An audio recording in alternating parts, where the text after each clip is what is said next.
बहुत समय पहले की बात है। एक समुद्र के किनारे एक गुरु अपना आश्रम बनाकर रहा करते थे। हजारों शिष्य उनके ज्ञान ग्रहण करने के लिए दूर दूर से उनके पास आकर रहते थे। गुरु का ज्ञान देने का तरीका भी बड़ा ही अनूठा था। शुरुआत में वो अपने शिष्यों को उपदेशों के माध्यम से ज्ञान देते थे।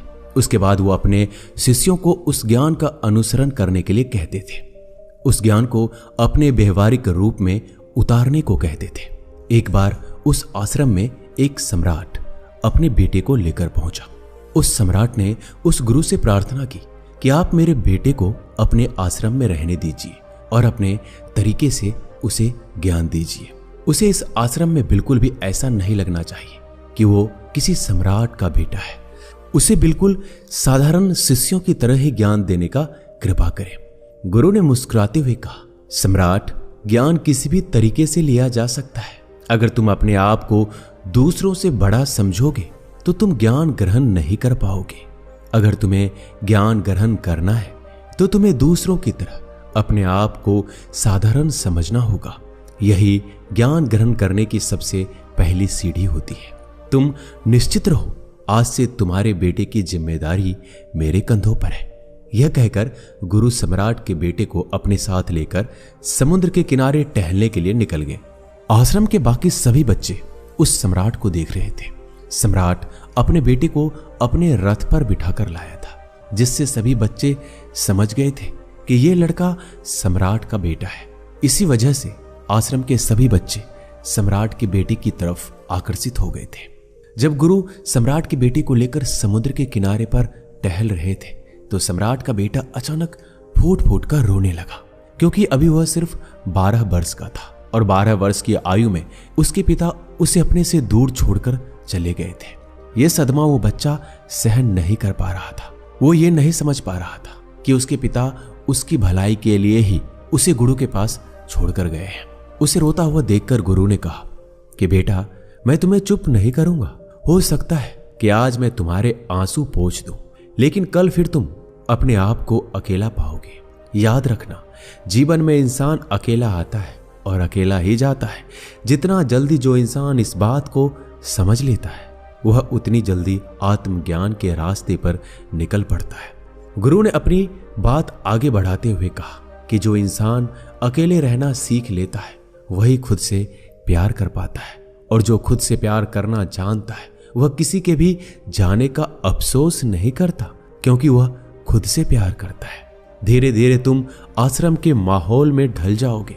शुरुआत में तुम्हें समस्या आ सकती है, लेकिन कुछ दिनों के बाद तुम इसे आत्मसात कर लोगे। उसके बाद तुम्हें यही जगह बहुत अच्छी लगने लगेगी। ये जगह तुम्हें अपने महल जैसी लगने लगेगी। संध्या हो चली थी। समुद्र के दूसरे छोर पर सूरज छिपने लगा था और अपनी लालिमा पूरे आसमान में बिखेर रहा था। बड़ा ही सुंदर दृश्य था और गुरु उस शिष्य को अपने साथ लेकर आश्रम में वापस लौट आए। उस शिष्य को थोड़ी सांत्वना मिली, क्योंकि गुरु की आंखों में एक अभूतपूर्व शांति झलक रही थी। जब हम किसी एकांतवासी गुरु की आंखों में वो शांति देख लेते हैं तो हमारे हृदय से भी सारा भार हट जाता है।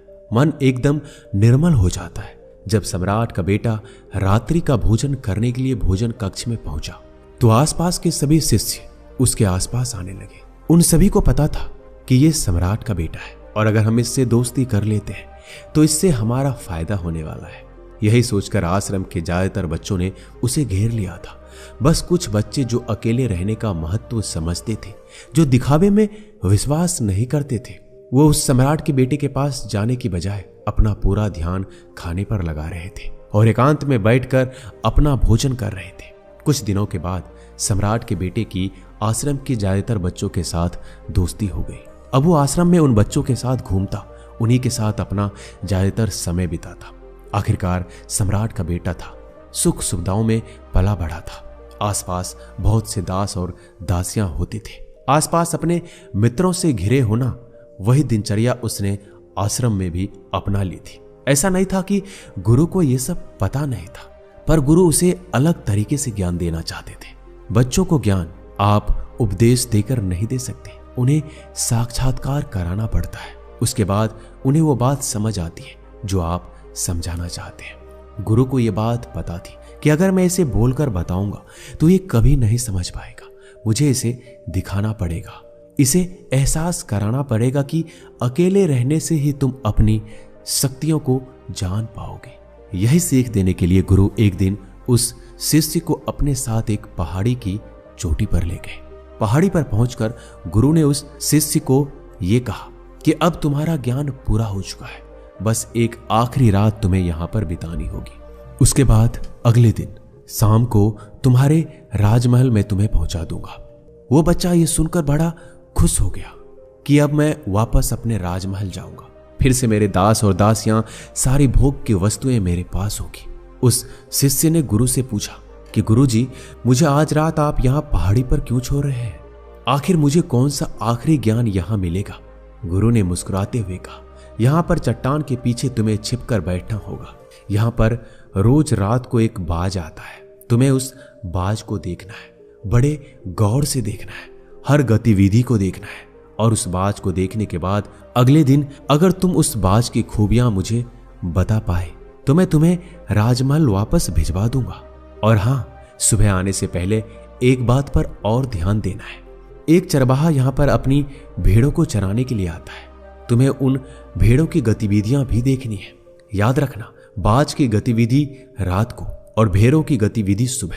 अगर तुम दोनों की गतिविधि ध्यान से देखकर मुझे बता पाए तो तुम इस आश्रम से हमेशा के लिए आजाद हो जाओगे, तुम्हारा ज्ञान पूरा हो जाएगा। मैं तुम्हारे पिता को कह दूंगा, यह बच्चा हमारे आश्रम का सबसे ज्ञानी बच्चा है। यह कहकर गुरु अपने आश्रम में वापस लौट आए और वो बच्चा वहीं पर उस चट्टान के पीछे खड़ा था, उस बाज का इंतजार करने लगा। काफी वक्त बीत जाने के बाद वहां पर एक बाज अपने बच्चों के साथ पहुंचा। सम्राट के बेटे ने पूरी रात उस बाज की गतिविधि बड़े ही ध्यानपूर्वक देखी, और सुबह होने के बाद जब चरवाहा वहां पर अपने भेड़ों को लेकर पहुंचा तो उसने एक अद्भुत दृश्य देखा। उसने देखा कि वो बाज भेड़ की एक मेमने को अपने पंजों में दबाकर आसमान में उड़ गया। उसने उस भेड़ के बच्चे का शिकार कर लिया था। ये सारा दृश्य देखकर वो बच्चा आश्रम में वापस अपने गुरु के पास पहुंचा। इससे पहले कि गुरु उससे कुछ पूछता, उसने गुरु को प्रणाम करते हुए कहा कि गुरुदेव, आप आश्रम के सभी बच्चों को यहाँ पर बुला लीजिए। मैं सब लोगों को बताना चाहता हूं कि मैंने क्या देखा। जब आश्रम के सभी बच्चे वहां पर पहुंच गए तो उस सम्राट के बेटे ने कहना शुरू किया कि मैंने अपने जीवन में बहुत से पक्षियों को देखा है, लेकिन बाज उन सभी पक्षियों में सबसे अद्भुत और सबसे अलग होता है। उदाहरण के लिए, एक तोता हम सभी ने देखा है।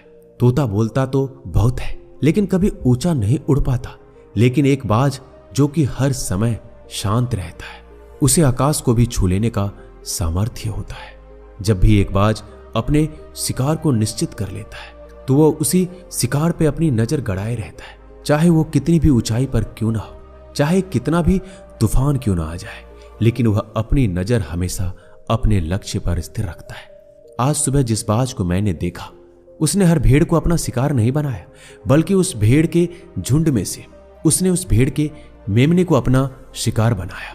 उस बाज की तरह हमें भी अपना ध्यान अपने ही एक लक्ष्य पर स्थिर रखना चाहिए।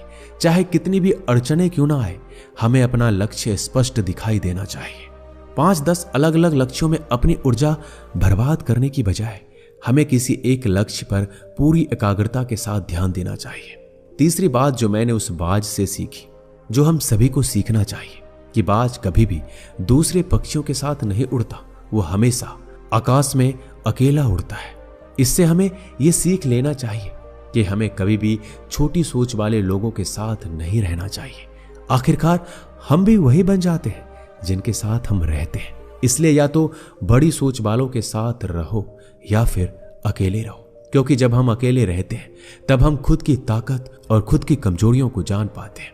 कमजोरियों को जानकर उनको दूर कर सकते हैं और अपनी ताकत को जानकर उसका सही इस्तेमाल कर सकते हैं। लेकिन वो तभी संभव होगा जब हम अकेले रहना सीखेंगे। चौथी सीख जो हमें एक बाज से लेनी चाहिए कि एक बाज हमेशा अपनी सीमाओं से ऊपर उठकर उड़ता है। जब तूफान आता है तो हर एक पक्षी अपने घोंसले की तरफ भागता है, खुद को छुपाने की जगह ढूंढता है, लेकिन एक बाज ऐसा कुछ भी नहीं करता। वो खुद की सीमाओं को तोड़कर बादलों से भी ऊपर उड़ने का प्रयास करता है। हवाएं उसे थपेड़े मारती है, पंख उसके भारी हो जाते हैं। पानी और धूल की वजह से उसे कुछ दिखाई नहीं देता, लेकिन वो फिर भी आसमान की तरफ उड़ता रहता है और अंततः बादलों से भी ऊपर निकल जाता है और वहां तब तक उड़ता रहता है जब तक मौसम ठीक नहीं हो जाता। अपनी सीमाओं को सिर्फ इसलिए तोड़ पाता है क्योंकि वो समस्या के आने पर उससे घबराता नहीं है, उससे डरकर बचने का प्रयास नहीं करता, बल्कि एक सकारात्मक नजरिए के साथ उसका सामना करता है। जीवन में चाहे कितने भी अड़चने क्यों ना आए, हमें उन अड़चनों से लड़ना चाहिए, ना कि उनसे डरकर कहीं छिपकर बैठना चाहिए। बहादुर वो लोग होते हैं जो तूफानों से टकरा जाते हैं। कायर तो अपने घर में अपने घोंसलों में अपनी जगह ढूंढ कर बैठ जाते हैं। पांचवी बात जो हमें एक बाज से सीखनी चाहिए कि बाज कभी भी अपने घोंसलों में घास के कोमल तिनके नहीं रखता। जो तिनके कोमल होते जाते हैं वह उन्हें निकाल कर फेंकता रहता है। उसी तरह चाहे कितनी भी आरामदायक जिंदगी आपको मिले, लेकिन उस आराम से उठकर अपने आलस्य को तोड़कर जीवन में मेहनत करते रहना चाहिए। जीवन में पसीना बहाना चाहिए, शारीरिक मेहनत करनी चाहिए। अपने घोंसले से कोमल तिनके उठाकर फेंक दो और आज ही अपने आलस्य को तोड़कर निकल पड़ो। हर दिन अपने आप को चुनौतियां दो, हर दिन मुश्किलों से लड़ो, क्योंकि वही मुश्किलें तुम्हें मजबूत बनाएगी। जंगल के राजा शेर को भी झुंड बनाकर शिकार करते हुए देखा जा सकता है, लेकिन बाज हमेशा अकेला शिकार करता है, क्योंकि वो जानता है कि भीड़ हौसला तो देती है मगर साहस छीन लेती है। आदमी को हमेशा अकेले ही आगे बढ़ना होता है। यही कारण होता है कि वो जल, थल और नभ सभी जगहों पर अपने शिकार का परचम लहरा सकता है। बाज की उम्र लगभग 70 साल की होती है, लेकिन 40 साल में उसका शरीर बूढ़ा हो जाता है। नाखून उसके पैरों में धंसने लगते हैं, पंख उसके शरीर में चिपक जाते हैं, उसकी चोंच मुड़ जाती है, उसका शरीर भारी हो जाता है। ऐसी स्थिति में शिकार करना तो दूर, उड़ने की भी हालात नहीं रहती। ऐसे में उसके पास सिर्फ 2 विकल्प होते हैं। पहला, या तो खुद की इस अवस्था को स्वीकार कर ले और भूखा प्यासा मर जाए, या किसी दूसरे जानवर का शिकार बन जाए। और दूसरा विकल्प यह होता है कि 6 महीने एक बहुत ही दर्दनाक प्रक्रिया से गुजरे और खुद को फिर से पहले जैसा मजबूत बना ले। लेकिन बाज तो बाज है, वो दूसरा विकल्प ही चुनता है। इसके लिए वो खुद को एक बहुत ही ऊंचे पहाड़ पर ले जाता है, जहां वो पहले अपने चोंच से अपने सारे पंख खींच खींच कर उखाड़ देता है और फिर चट्टान पर पैर मार मार कर अपने पंजे तोड़ देता है। उसके बाद उसी चट्टान पर अपनी चोंच को पटक पटक कर तोड़ देता है और इस लहूलुहान अवस्था में खुद को दूसरे जानवरों से छुपाता फिरता है। अगले 6 महीनों तक वो इस दर्दनाक प्रक्रिया से गुजरता है और इंतजार करता है नई चोंच, नए पंख और नए पंजों का। तब वो फिर अपनी नई जिंदगी की शुरुआत करता है और निकल पड़ता है अपने शिकार पर अगले 30 सालों के लिए, और फिर अगले 30 सालों तक राज करता है। इसलिए समय आने पर हमें भी अपनी पुरानी आदतों को छोड़ना पड़ता है, कुछ नया सीखना पड़ता है, समय के साथ बदलना पड़ता है, अपने आप को तैयार करना पड़ता है, वरना हमारा भी शिकार हो सकता है, हम भी पीछे रह सकते हैं।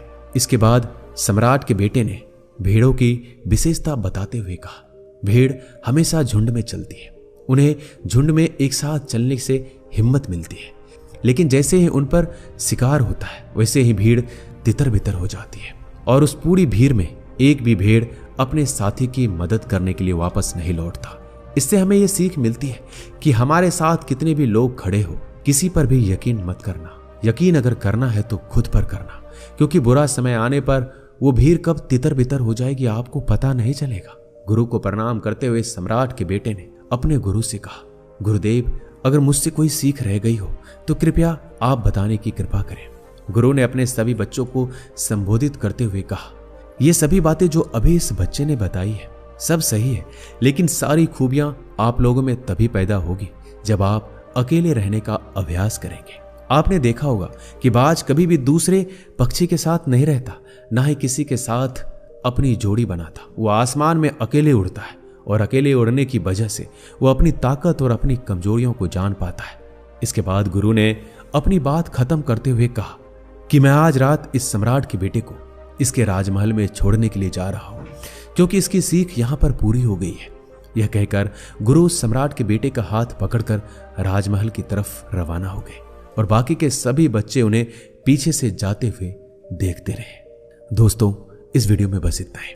मैं आशा करता हूं कि आपने इस वीडियो से बहुत कुछ सीखा होगा। मिलते हैं अगली वीडियो में।